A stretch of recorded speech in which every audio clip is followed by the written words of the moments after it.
Physics में थी। Physics का रिवीजन कैसे करें?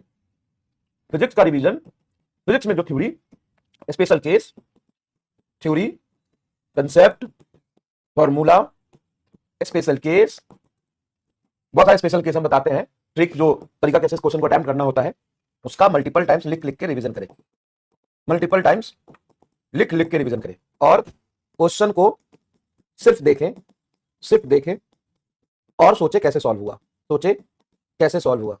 नहीं समझ आया तो सॉल्यूशन देख ले, है ना, और सॉल्यूशन में फॉर्मूला कौन सा यूज हुआ वो देख ले, फॉर्मूला कौन सा यूज हुआ वो देख ले। स्टेप और कैलकुलेशन बार बार रिवीजन करने की जरूरत नहीं है।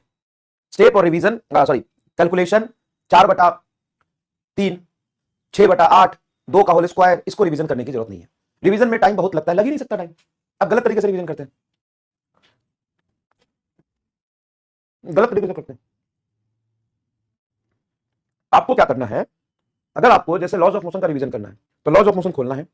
लॉज ऑफ मोशन में इनर्शिया क्या होता है उसको देखना है, न्यूटन फर्स्ट लॉ क्या होता है, सेकंड लॉ क्या होता है, मोमेंटम में चेंज इन मोमेंटम क्या होता है, rate of change in momentum second law कैसे डिफाइन किया है, स्टैटिक कंडीशन में टेंशन कैसे निकालते हैं, स्यूडो फोर्स क्या होता है, कांस्टेंट रिलेशन क्या होता है, ये सारी चीजें देखनी है, ठीक है। उसके बाद उसको लिखना है थ्योरी को, क्वेश्चन सारे रिवीजन। अब स्टैटिक्स इक्विलिब्रियम पे क्या बोलते हैं, इक्विलिब्रियम पे लॉज ऑफ मोशन में 25 सवाल कराए हैं, तो हर सवाल का सॉल्यूशन नहीं देखना आपको, स्टेप नहीं देखना आपको।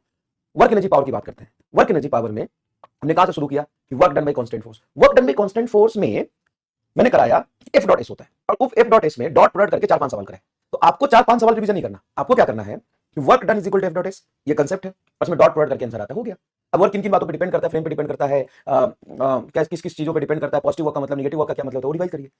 फिर 6-7 सवाल है उसको स्किप करिए, वो तो डॉट प्रोडक्ट करना है, आई डॉट आई 1 होता है, आई डॉट जे 0 होता है, ये बार बार थोड़ी ना रिवीजन करेंगे बेटा। फिर काइनेटिक एनर्जी पे जाइए, काइनेटिक एनर्जी मोमेंटम का रिलेशन, उसके change in percentage change in kinetic energy, percentage change in momentum है, वो कैसे सॉल्व होगा, वो कांसेप्ट क्या है वो देख लीजिए।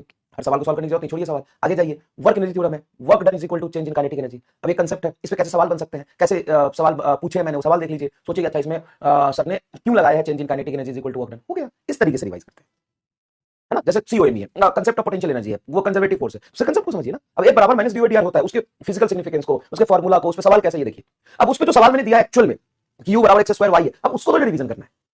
आप समझ गए क्या, जल्दी बताइए, आप समझ गए क्या? चलिए अब आइए,